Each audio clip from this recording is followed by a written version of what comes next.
আল্লাহর দরবারে দোয়া করি আল্লাহ তাআলা তাদেরকে সীমাহীন ধৈর্য ধারণ করার তৌফিক দান।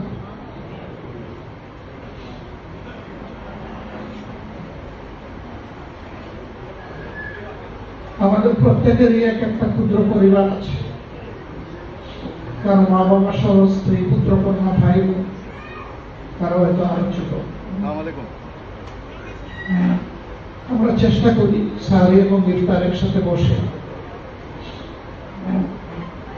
এই শহীদ পরিবারগুলো চেষ্টা করে, কিন্তু ওই একটা আসন খালি।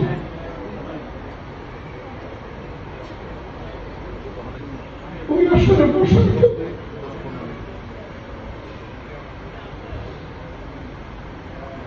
মহান আল্লাহর দরবারে দোয়া করি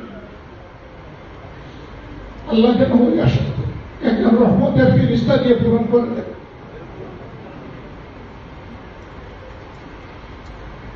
আমি ক্ষুদ্র মানুষ, যেহেতু বলেছি যে শহীদ পরিবারগুলা